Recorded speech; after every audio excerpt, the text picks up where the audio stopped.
inspired. I'm inspired. Hey there guys, what is happening? My name is Sumit Chatterjee from the Flow Zone Academy, and I'm a flow state coach, which means that I help you feel better and perform better. Today I'm talking about charisma, okay? I've been fascinated by this topic, charisma, because it's such a profoundly elegant but also badass trait, okay? Like charisma is the sweet spot. Charisma is the flow state in a sense, because it's right between playfulness and seriousness. You don't want to be too playful, otherwise you're going to be a goofy dancing monkey. And you don't want to be too serious, because you're going to be the rigid person who, is always stubborn and just, strict and trying to make issues out of things that don't need issues made out of, okay? So you don't want to be either or, right? This is not an all or nothing dynamic. This is a spectrum, and you can allow yourself to be in the midpoint where you're just like, you're waiting like a Tekken fighter, in between playfulness and seriousness. Now, I briefly went through the book, Charisma Myth, okay? Excuse me, I don't remember the author's name, but this woman who wrote this book, she did research in 3 areas, and there is an applied charisma science. They noticed that people were changing their charismatic behaviors in each study, right? Very quickly, very fast. And so there is this idea that you can apply charisma in different situations. And what they recommended is that you try out, controlling your mental states using visualization right before a social interaction of some sort. So they gave 3 examples, and the 3 pieces, or I guess pillars, or the triad for charisma is power, presence, and warmth. Okay, remember that. Power, presence, and warmth. So for power, you kind of understand the power posing, right, by Amy Cuddy. You understand that you're taking up more space, you're powerful, you feel powerful, other people sense your power, you have a freedom in your beingness, and you exert energy, right? You can exert your own energy to get a situation the way that you want it to be, right? That's what power is. So, power, the second one being presence, okay? Presence being you're in the now. You're in the now, and you're not worried about the past or the future. That's where anxiety exists, is the past and the future.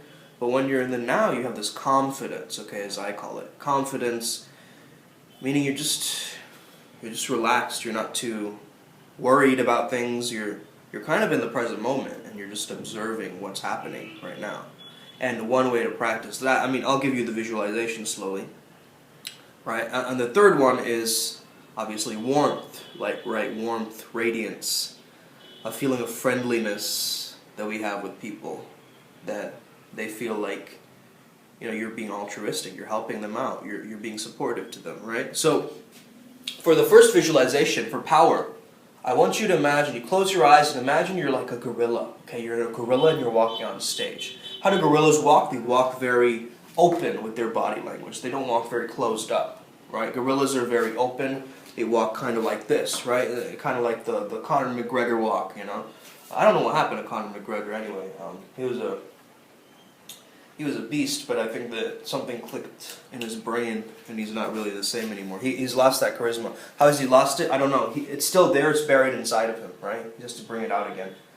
So, basically, you want to walk like a gorilla, right? Walk on stage like a gorilla. Just chant. Just beat your chest. Just imagine you just walking on stage like that. And feel the ease that it relaxes your shoulders. You imagine that you have the power to control the situation. You are there. You are on stage. Just visualize that. Very powerful, okay? Secondly, we're going to try a visualization for presence. The visualization for presence is, I want you to take all your attention and put it to one single toe on your left foot, okay? Imagine your brain is actually on your big toe. It's not up here anymore. It's gone down, down, down, down, onto your big toe. And make your big toe the brain, and notice how much sensation you actually feel around your feet and your other toes, as well as your big toe.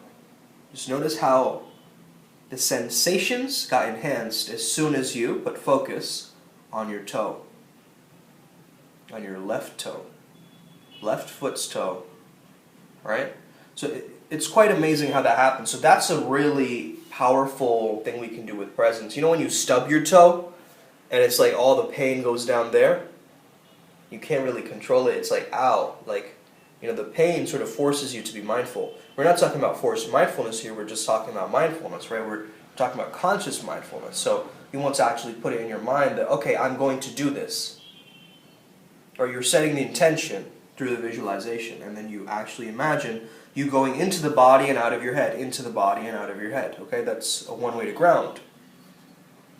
For presence, groundedness and presence are kind of similar in that sense because it's just bringing you to the now. Okay. Then finally we have warmth. Now for the warmth visualization, I really like this one. I don't know why, but it's also great for yourself, I feel.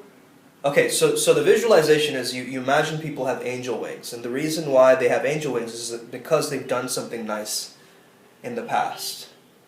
Okay, so before you go into social interaction, you imagine they have angel wings, and you're curious now about their backstory. You're like, wow, what happened to them that gave them these angel wings? Because angel wings happen when you help someone, rescue someone, you know, support someone out, and you know, when you have that visualization, you get more intrigued by people, and you don't become this person who's like predicting social situations, like, oh yeah, they're going to reject me, they're going to do this, oh yeah, it's going to go bad, oh, it always happens to me, blah, blah. You know, that old storyline is not going to start playing over and over again. You're going to basically take the leverage and the control and the urgency of the situation to be able to actually flourish in that social setting. So, you know, imagine them have angel wings.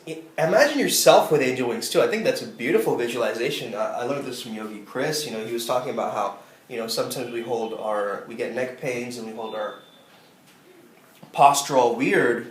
Well, a great posture correct is imagine yourself with angel wings, and it just corrects your posture. You know, like if you had wings over here, you would hold your body very differently. If you didn't have wings, like, you know, you can hold it whichever way you want, but, you know, if you imagine a cape or a pair of wings, it just sets you straight, right? It aligns you, and it's just a powerful, you know, feeling. So try these 3 visualizations before entering social interaction, okay?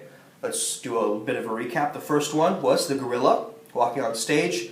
The second one was all the attention to the bottom of your feet or any other part of your body.